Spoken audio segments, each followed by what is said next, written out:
G'day folks, Ricko here.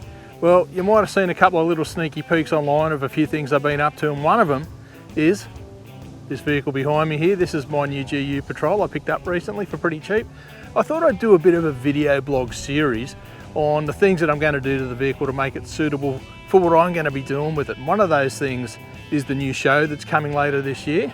Very excited about that. And of course the tag along tours that we'll be doing this year as well. So this is going to be pretty much the truck that I'll be living out of for most of the year. Let's go and take a closer look.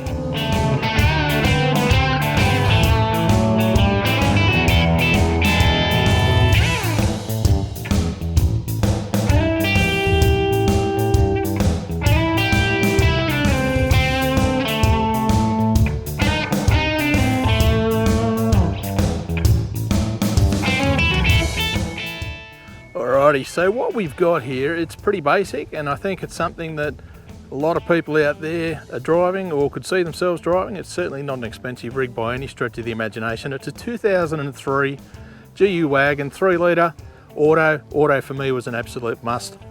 Like I said, really nothing special, but it's going to be up to the task. Let's have a look at a few of the things that I've done since I got it. One of the first things we did was we threw some suspension in there, pretty important. So for this, I've decided to go with some Fox shocks. So you can squeeze in there.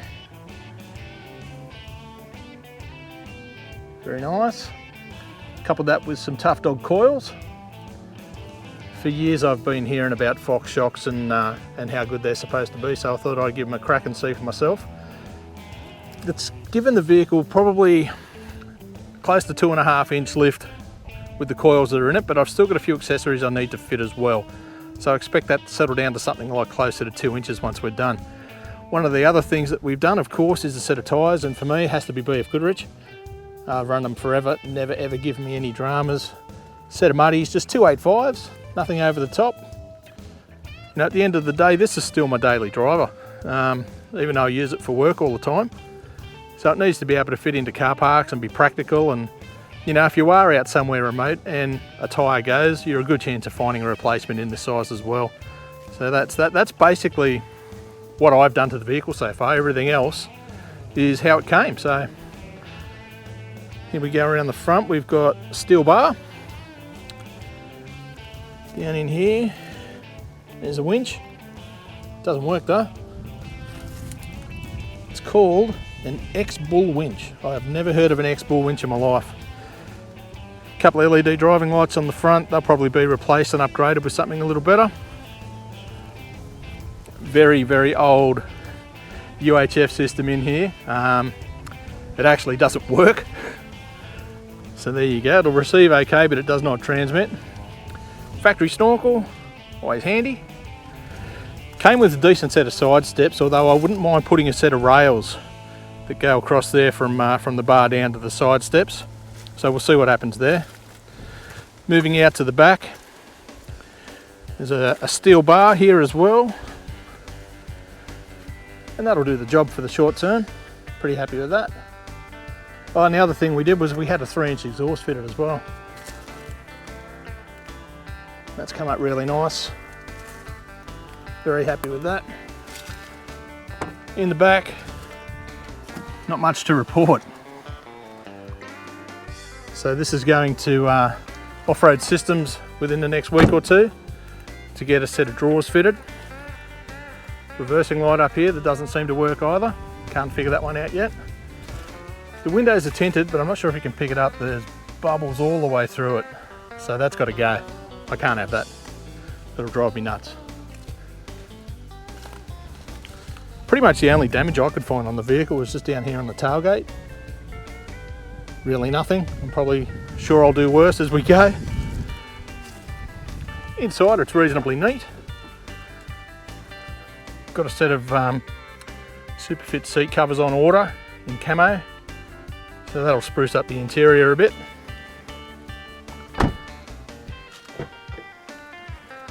What else we got? A couple of gauges on a pod. They were there, so we've got at the top the exhaust temp, all important, and of course the boost. In-car entertainment, just a basic old stereo, nothing flash. I'm really missing my Bluetooth at the moment. And the old radio, like I said, it receives okay, but it doesn't transmit. Auto trans. A couple of funky little mods that the previous owner did. Have a look at this block of wood screwed onto the side here. Right next to the accelerator pedal. He's used that, I'm guessing, to steady his foot and try and keep things smooth. Let's go under the bonnet and have a squeeze there. There's been a couple of sensible modifications made under here, being a 3 litre. You'd probably be happy to see that. One of the first things that he did when he got it was to replace the intercooler, which with the standard 3 litre GU, they're a bit of a problem. So that's had a bit of an upgrade. There's also a fan on the underside of that, which draws the cold air through, which is pretty handy. He's fitted a doors valve, you can see over there. Blanked off the EGRs, put a catch can in, also over the back. Space here for the second battery, which will be going in soon. You'll see that intercooler there. He's wrapped it with some sort of heat tape. He's also got a gauge on the inside as well, which I didn't show you a moment ago, that measures the intake temperature of the intercooler, which is pretty cool. I haven't seen it go over 35 degrees yet. Yeah, so that's pretty cool. And also the intercooler piping's also been upgraded and changed.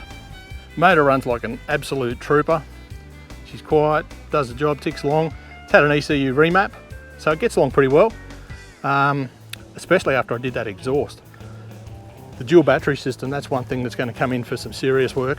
Check this out. That's what he had fitted in there, so an old four-wheel drive systems solenoid. So that'll be replaced with something electronic and tricky that does all the thinking for us. So yeah, that's the beast as it sits. The next few weeks are going to be pretty busy getting it ready to do some touring. Hopefully we're allowed out to do some tag along soon. I think New South Wales Outback might be first cab off the rank. I'm pretty pumped about that. I tell you what, this whole lock-up thing's giving me cabin fever like you wouldn't believe. But I thought I'd just do a little bit of a video blog on this vehicle, and I'll show you step by step the things that we do to change it, to make it suitable for the sort of travel that I want to do, and what's comfortable and what works for me. So hopefully you'll stick around for the videos to come. Cheers.